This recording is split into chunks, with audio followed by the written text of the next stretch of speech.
এই তো আজকে রান্না করব আলু পটল দিয়ে মাছ দিয়ে ঝোল আর হচ্ছে পটল ভাজি।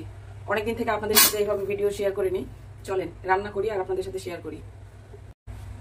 এই তো তরকারি কেটে নিলাম, আলু আর পটল, আর এইদিকে যে ভাজির জন্য পটল পেঁয়াজ সবকিছু কেটে নিয়েছি। এখন রান্না তুলে দেবো, চলেন।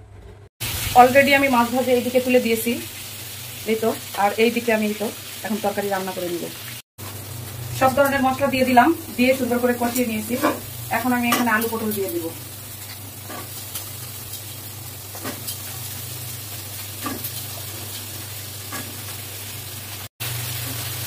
এই আলু পটলগুলো সুন্দর করে এখন আমি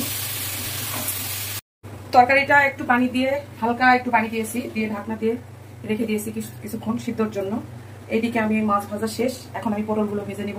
আর পটল ভাজিটা সিম্পলি করব, হাতে মেখে নিছি, মানে লবণ হলুদ গুঁড়ামরিচ দিয়ে মেখে নিছি মাছের মতো করে। এটা এখন ভাজি করব, চলে।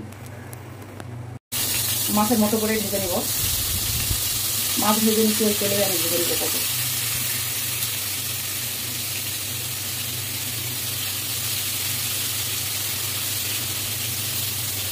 পটলটা অনেকভাবে ভাজি করা যায়, আমি আজকে সিম্পল করে ভাজি করছি।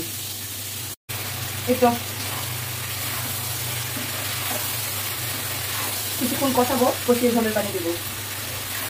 তরকারিটা একটু পানি দিয়ে, হালকা একটু পানি দিয়েছি, দিয়ে ঢাকনা দিয়ে রেখে দিয়েছি কিছুক্ষণ সিদ্ধর জন্য। এইদিকে আমি মাছ ভাজা শেষ, এখন আমি পটলগুলো ভেজে নিব। আর পটল ভাজিটা সিম্পলি করব, হাতে মেখে নিছি, মানে লবণ হলুদ গুঁড়ামরিচ দিয়ে মেখে নিছি মাছের মতো করে। এটা এখন ভাজি করব, চলে। মাছের মতো করে ভেজে নিব, মাছ ভেজে নিচ্ছি ওই তেলে আমি ভেজে নিব পটল।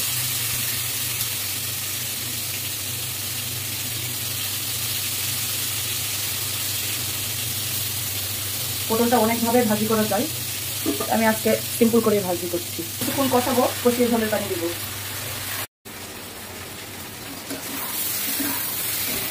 কষিয়ে নেওয়া শেষ, এখন আমি ঝোলের পানিটা দিয়ে দিব। তেল উঠে আসছে, প্রচন্ড গরম, সব দিকে বৃষ্টি হচ্ছে, আমাদের এদিকে বৃষ্টি নেই। আকাশ শুধু মেঘ করছে কিন্তু বৃষ্টি হচ্ছে না।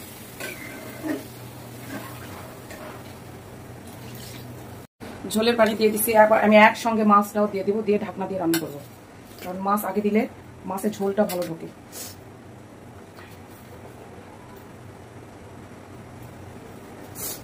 আর এদিকে তো পটল ভাজি হচ্ছে, এইদিকে ভাতটাও বসিয়ে দিয়েছি। আজকের মতো রান্না কমপ্লিট। এই তো পটল ভাজি, সাথে কয়েকটা বাটা মাছ ছিল ছোট, ভাজি করে নিয়েছি।